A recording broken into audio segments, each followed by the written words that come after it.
اور اس کا ابتدائی نام کیا تھا؟ ریختہ. پھر بعد میں اس کو آہستہ آہستہ اردو کا نام دے دیا گیا.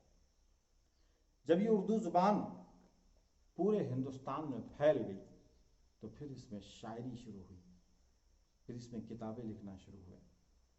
اردو کا پہلا شاعر، پہلا اردو کا شاعر جس کو اردو والے بھی اپنا کہتے ہیں اور ہندی والے بھی اپنا کہتے ہیں، اور وہ نام ہے حضرت امیر خسرو کا. یہ اردو کا پہلا شاعر مانا جاتا ہے، جن کا پورا نام ابوالحسن امیر خسرو تھا، یمین الدولہ، جن کو طوطی ہند کا لقب دیا گیا. یہ بات ہے 1253 سے 1325 کے درمیان یہ حیات رہے. یہ ہندوستان ہی میں پیدا ہوئے تھے. ان کے والد اور ان کے دادا ترکستان سے ہندوستان آئے تھے.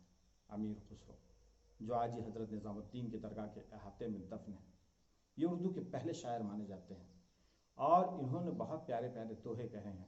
میں ایک دوہا آپ کے سامنے رکھتا ہوں کہ خسرو دریا پریم کا الٹی واقعی دھار، خسرو پریم کی الٹی، خسرو دریا پریم کی الٹی واقعی دھار، جو اترا سو ڈوب گیا جو ڈوبا سو پار، جو اترا سو ڈوب گیا جو ڈوبا سو پار.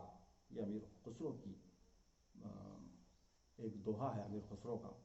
اس کے بعد ہم دیکھتے ہیں کہ اولین شاعر تو ہم کو مل گیا، پھر اس کے بعد پہلا وہ کون تھا نثر نگار پروز جس نے لکھا اردو کے اندر پہلی کتاب کس نے لکھا؟ وہ شخص بہت بڑے صوفی حضرت تھے، گلبرگہ سے جن کا تعلق تھا، اور ان کا پورا نام تھا حضرت صدر الدین سید محمد حسینی بندے نواز گیس ادراز رحمۃ اللہ علیہ. انہوں نے معراج العاشقین نامی کتاب لکھی جو خالص اردو میں ہے. یہ اردو کی پہلی نثری کتاب مانی جاتی ہے. پھر اس کے بعد پہلا صاحب دیوان شاعر، ایسا شاعر جس کا اردو میں کلام شائع ہوا ہو، چھپا ہو، اس کا نام تھا قلی قطب شاہ، جو دکن کا قلی قطب شاہی سلطنت کا بانی تھا اور ایک بہت مشہور حکمراں تھا گولکنڈہ ریاست کا. اس نے 1526 میں پیدا ہوا اور 1612 میں اس کا انتقال ہوا. یہ پہلا صاحب دیوان اردو کا شاعر تھا. پھر اردو کا پہلا غزل گو شاعر جس نے اردو غزل کی روایت رکھی وہ ولی اورنگ آبادی تھے، جن کو دنیا ولی دکنی کے نام سے بھی جانتی ہے. ولی اورنگ آبادی 1666 میں اورنگ آباد میں پیدا ہوئے اور 1707 عیسوی میں گجرات میں انتقال کر گئے، احمد آباد میں. یہ اردو کا بہت ہی نامور شاعر تھا جس نے شمالی ہندوستان میں کئی لوگوں کو اردو میں غزل لکھنے کے لیے موٹیویٹ کیا، آمادہ کیا، تیار کیا کہ اردو میں بھی غزل لکھی جا سکتی ہے. لہٰذا ولی اورنگ آبادی نے پہلی بار اردو میں غزل لکھنے کی روایت ڈالی، ورنہ ولی اورنگ آبادی سے پہلے کوئی اردو کا غزل کو شاعر نہیں تھا، کوئی غزل نہیں لکھی گئی تھی. خود اردو کے بہت مشہور شاعر میر تقی میر نے کہا تھا کہ خوگر نہیں کچھ یوں ہی ہم ریختہ گوئی کے، خوگر نہیں کچھ یوں ہی ہم ریختہ گوئی کے، معشوق جو تھا اپنا باشندہ دکن کا تھا، معشوق جو تھا اپنا باشندہ دکن کا تھا. یہ باشندہ دکن کا کوئی اور نہیں بلکہ بابا آدم، جس کو ہم شاعری کا بابا آدم کہتے ہیں، ولی اورنگ آبادی ہی تھا. تو عزیز ساتھیو، یہ تھی اردو کی مختصر تاریخ جس کو میں نے آپ کے سامنے رکھا. حالانکہ کافی طویل چیزیں اس کے اندر شامل ہیں، لیکن میں نے اختصار کے ساتھ اس کو سمجھانے کی کوشش کی.